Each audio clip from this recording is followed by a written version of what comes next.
Presenting Darrelle Revis for enshrinement in the Pro Football Hall of Fame, his mother, Diana Askew.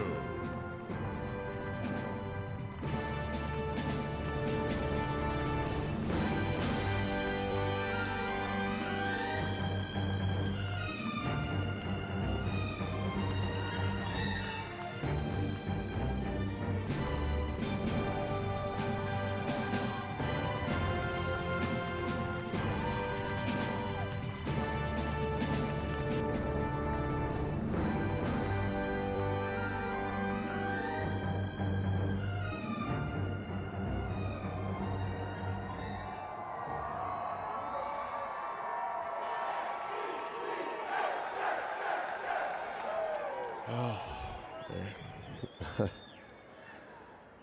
Oh.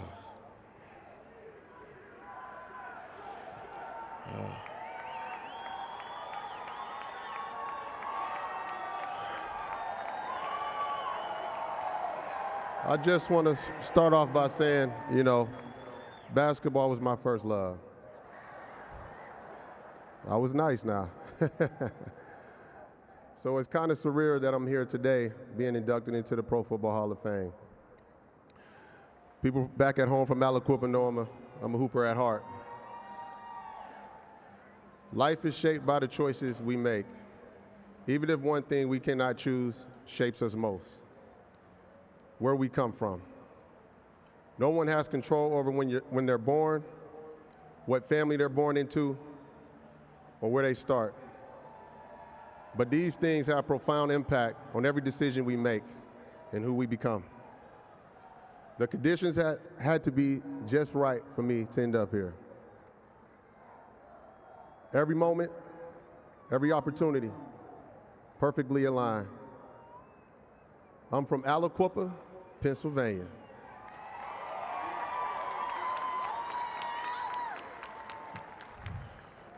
For those of you who never heard of Aliquippa, all you need to know are their three names: Mike Dicker, Tony Dorsett, and Ty Law.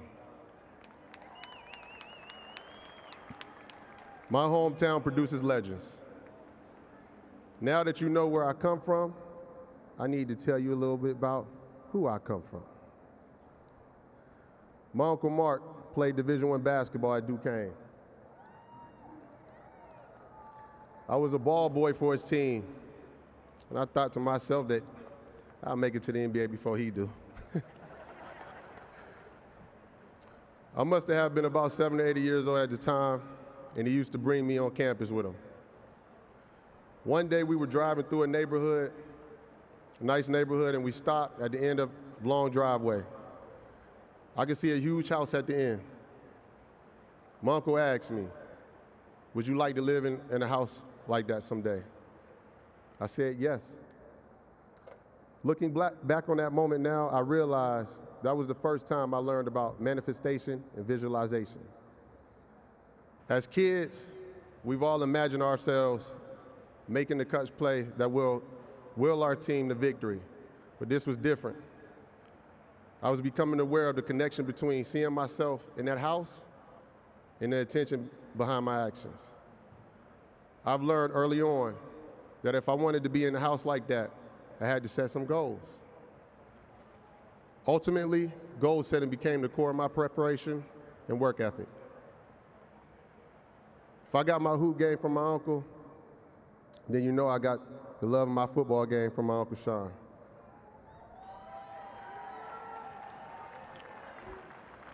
He played for Pitt and was drafted in the first round. A blueprint I would later follow. Before all of that, I was his finish line. My uncle would run sprints up the hills we lived near, and I would be waiting at the top. He was an example of doing the things necessary to give yourself the chance to be great. I internalized that lesson, and it fueled my insanity. It wasn't enough to win. I needed to dominate. By that time I reached high school, my development as a player progressed to a point where it was time to learn about sports as a business. My Uncle Sean, he would give me challenges. He would give me $100 every pick I made and every touchdown I scored. I may not have realized it at the time, but he was preparing me for what was to come. It wasn't about the money. It was about understanding my value, my worth as a player. So when it was time for me to go to the league, I was prepared. In 2007, I was drafted, 14th overall. That moment was the combination of all lessons I learned and all the work put into the pursuit of perfection. It was an opportunity for me to continue my legacy for my hometown and to forge my own. Now that you know how I started, I'd like to take this opportunity to express my gratitude to some of the people who have supported me on my journey. Now I'd like to start with Rex Ryan.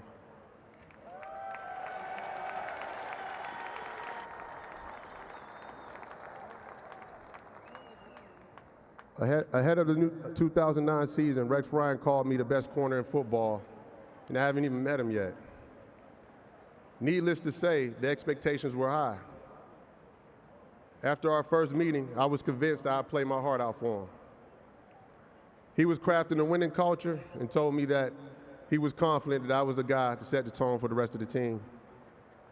Rex, thank you for seeing something special in me and motivating me to live up to that potential. Thank you.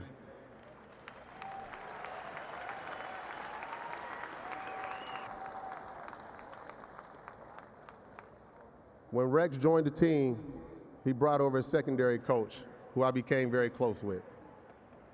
Dennis Thurman was a perfect fit for my development as a player. I don't know if you recall, but in 2009 ended up in being a historical season for me, and DT was a pivotal role in my success.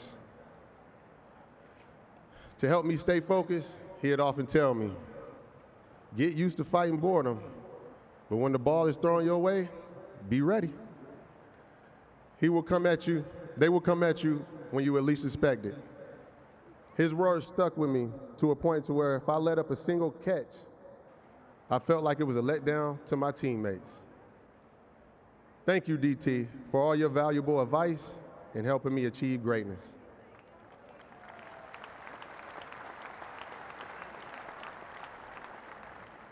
Also, I would like to thank all of my teammates and coaches for making me a better player.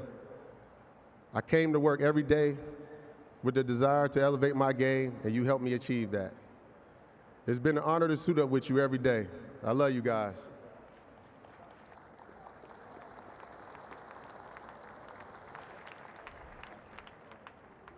I didn't get the chance to play with this guy named Deion Sanders, but he was a prototype for me.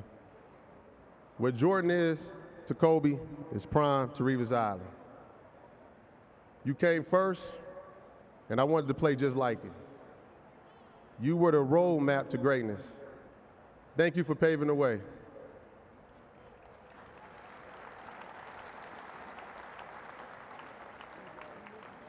Now, I don't know where my Pop's at.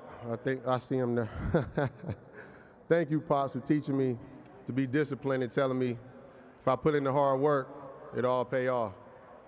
I'm proud of you, and I appreciate you for staying true to who you are. Thank you.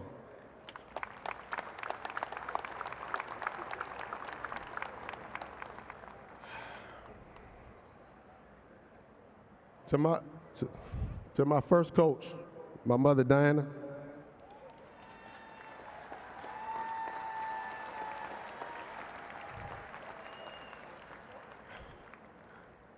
I remember if I wasn't doing well in the classroom, you would take away the very thing I love, which was playing ball. At the time, I didn't appreciate you taking ball away, but the lesson was to make sure I had the same type of focus in the classroom as I did with sports.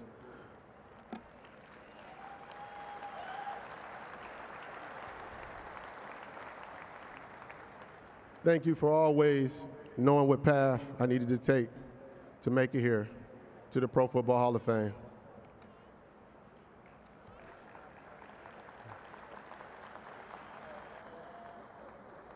To my daughter, Deani, and my son, Jaden, never back down from a challenge. Dare yourself to become great at whatever you choose to do. It's your time. Stay in the moment. I love you.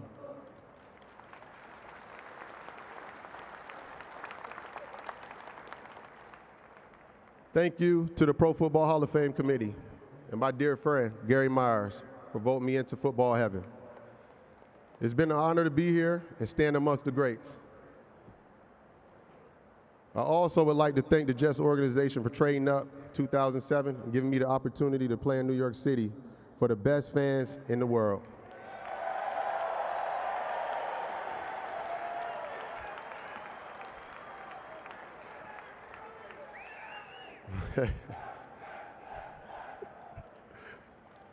Man, feels like MetLife Stadium in here.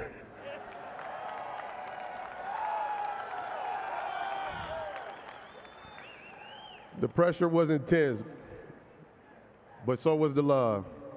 And to the Jets fans, for all the boos, cheers when I was drafted 14th overall, to burning my jersey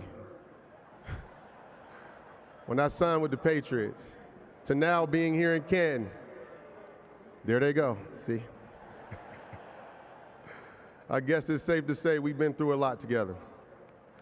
You expected great things out of me. In every single game, I accepted the challenge. Thank you for believing in me and supporting me every step of the way.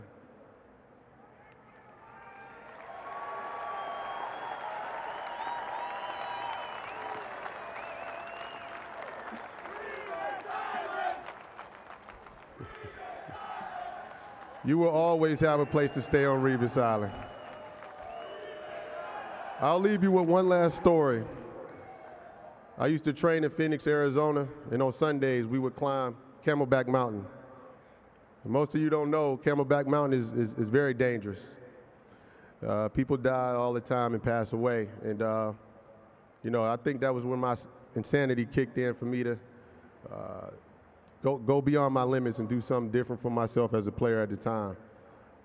When you're at the bottom, Camelback Mountain, it's just you and two voices. The doubt is telling you, damn, Ty, I don't know about this. And the believer saying, I will not be stopped from reaching my goal at the top. The competition will always be you versus you. If you stay focused and fall in love with the process, you will always come out on top. Peace and love, everyone. Thank you. God bless.